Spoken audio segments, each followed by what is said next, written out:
Medieval England was a brutal, superstitious place. Life was short, faith was strong, and fear of the devil lurked around every corner. So, when a rumour spread through a small village of two ghastly green children being dug up from a nearby wolf pit, you can bet the locals had plenty of theories. Fairy tales aside, is there any truth to the story? Where did the so-called green children of Woolpit really come from, and what happened to them? To answer these questions, we'll have to dig deep into the legends and see how history, folklore, and survival intertwine. But first, if you love weird historical mysteries, definitely hit that subscribe button. And here's why. Every week, I take you on journeys through history's bizarre backdoors, unearthing myths and legends that are stranger than fiction. From supernatural sightings to unexplained phenomena and mysterious ancient sites, I uncover the hidden oddities that make our past so fascinating. If that sounds like fun, then hit subscribe. Now, let's dive into the murky past of the green children of Woolpit. It's harvest time in the English village of Woolpit in the year 1150. Life is hard but simple. Farmers work the fields, cattle graze, and the local lord keeps everyone in check. One day, a group of villagers are working the fields near a local wolf pit, when they discover two small figures covered in mud. At first, they think they're cubs, but soon realize it's two children. Not just any children, but two very strange children. The boy and girl are dressed in peculiar garments unlike anything seen in England, and to the horror and confusion of the villagers, their skin is the color of fresh spring grass. Fear spreads like wildfire. Are they demons, fairies, or worse? Whatever the case, they seem harmless and hungry. So villagers bring them food, which the children eagerly consume. For days, they only want beans, though refusing everything else. Eventually, the villagers become suspicious. Are these children cursed? Will they bring bad luck to the village? Many start to believe that yes, they are cursed. But one man steps forward, Sir Richard de Cown, a local nobleman. He takes the children in, promising to care for them. Over time, the children adapt to life in medieval England. They learn to speak the local dialect and tell their story. But that story is where things get truly bizarre. They say they're from a faraway land called St. Martin's Land. There, everyone has green skin and lives in peace. The sun never shines, so everyone wears green robes to protect themselves from the cold. And instead of churches, they pray in great cathedrals.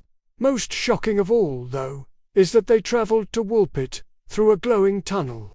Yes, a tunnel of light. While tending their cattle one day, they followed the alluring sound of bells, only to find themselves transported to a strange new world. Months pass, and one of the children falls gravely ill. Everything the local healers can throw at him fails to help. Eventually, the boy dies and is buried in the local church. Here, the story takes another bizarre turn. Witnesses swear that as he lay dying, the boy's green skin slowly faded to a natural complexion. What does this mean? Did these children really come from another world?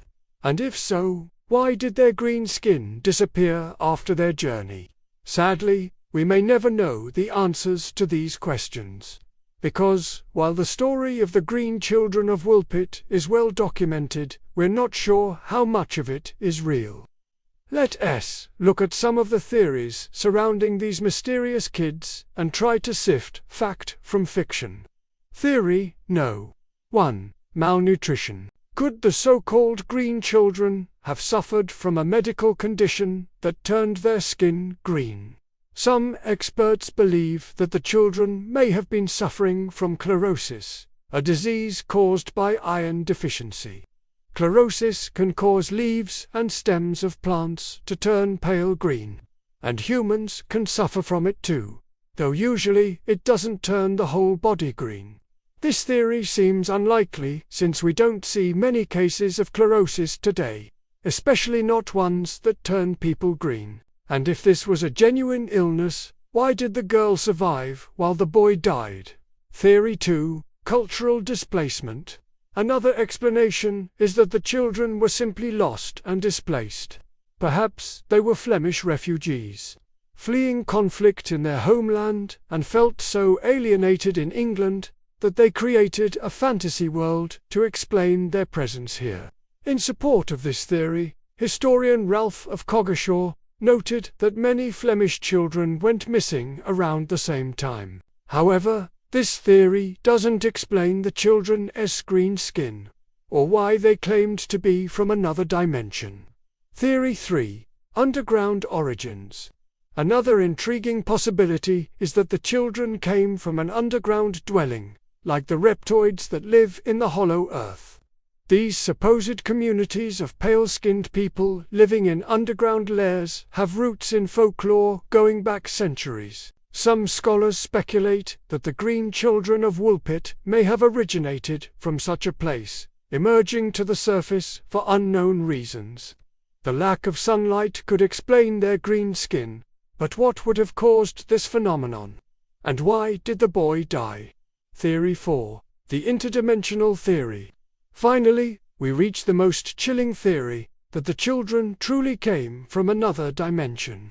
Possibly through that magical tunnel of light they described. Today, scientists are researching the possibility of multiple universes existing alongside our own. Theories suggest that portals or wormholes could connect these dimensions, allowing travel between them.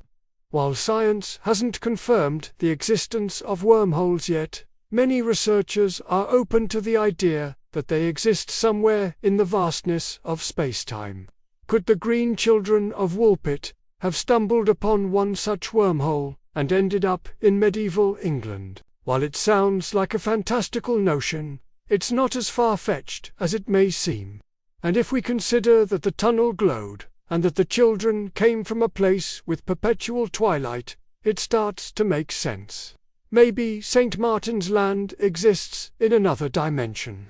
A place with a different climate and environment that resulted in the people having green skin.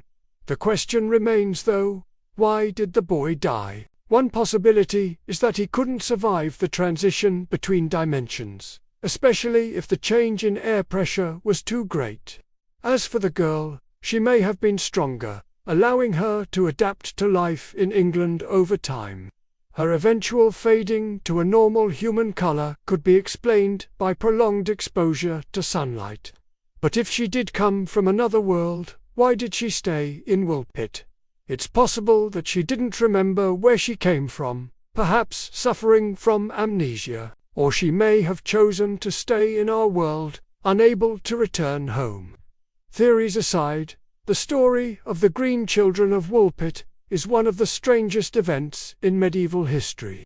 Whether they came from another dimension, an underground colony, or simply invented the tale due to trauma, their appearance in rural England was nothing short of extraordinary.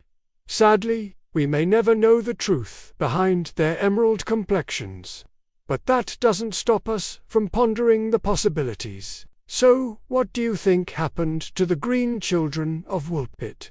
Were they interdimensional travelers, victims of a strange disease, or something else entirely? Share your thoughts below and let me know if you love weird historical mysteries. And if you do, then hit that subscribe button right now. You don't want to miss my next video where I'll be uncovering more of history's hidden oddities and strange tales. Until then, stay curious and keep asking questions. And thank you for watching.